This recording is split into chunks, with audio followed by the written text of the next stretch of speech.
Hello and welcome to Palace Intrigue. I am your host, Mark Francis. PR expert Molly McPherson thinks the problem with Harry and Meghan is that their inconsistency has led to some vulnerability, so they need to settle on a brand, and it looks like that may be happening soon for Meghan. She's shifting more to the world of influencing, and Ari Emanuel, I believe, would like to land her somewhere between a prolific producer like Reese Witherspoon or a wellness guru like Gwyneth Paltrow. I always thought from the beginning Meghan needs to go back where she was strong, and that was with the TIG. I mean, her role as an influencer was very strong before her and Harry got together, and I suspect that other people thought that wasn't the right move for her. I think now in 2023, I think she senses that where her influence lies, but also that's where the money lies.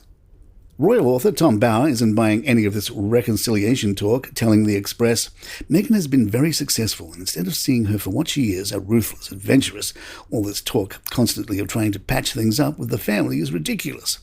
According to Bower, Meghan saw the royals as a way to woo Hollywood. That's what the guest list at Windsor showed. All his friends were excluded, and all her Hollywood contacts were included, like Oprah Winfrey and George Clooney and all her agents. Everyone was there to help her career. GB News tells us relationship expert Kate Mansfield has criticized Meghan for underestimating the reality of being married into the royal family. Mansfield said, I think one of the reasons that Meghan has had so much negative press is that she seems to have completely underestimated the reality of what it means to be married into the royal family.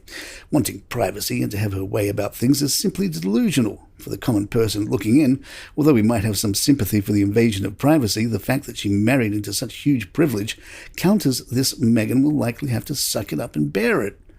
Similarly, royal expert Tessa Dunlop thinks Harry took being in the royal family for granted, especially when it comes to Spare. I think it's been an incredibly difficult journey. I don't think Harry has many assets. I don't think he had the intellectual acumen and probably grounding in history, bizarrely, to understand just what he was trying to achieve. He needed to go much slower, but I totally understand why the impetus lad, the rival sibling, the bruised man, wanted to smack it out there really quickly. Get some easy hits. Except they proved quite hard hits, but lucrative ones, that's for sure, under his belt. And I don't think he would have ever envisaged the difficulty. We have to own when you're part of the royal family. The building bricks that come with the institution mean you're greater than the sum of your parts, which that means by definition Harry outside royalty is less than the sum of his parts had he stayed in the institution. I think that's something very painful. It's a reality that will be hitting home for him now, and I've always felt compassion for Harry, and I continue to feel compassion because he was born into something. When you're born into something, you take it for granted. Palace Intrigue will be right back.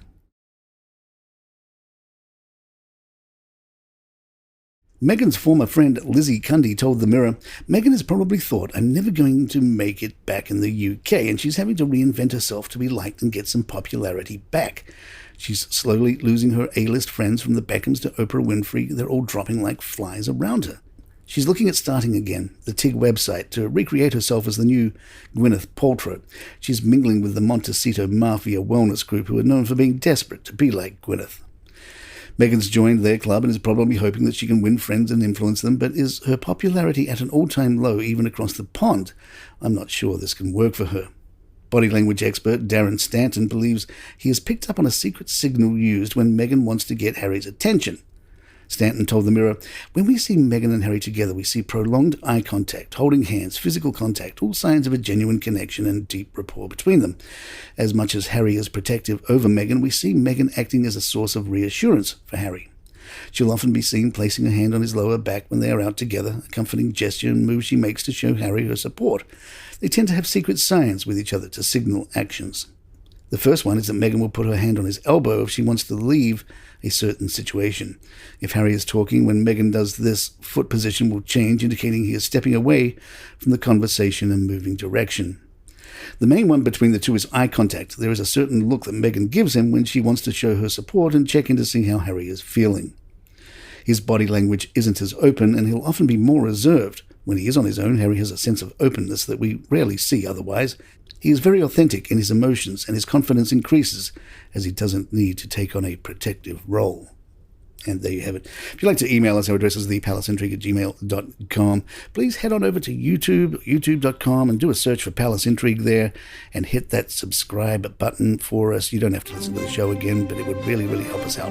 I'm Mark Francis. My thanks to John McDermott. This is Palace Intrigue, and good times.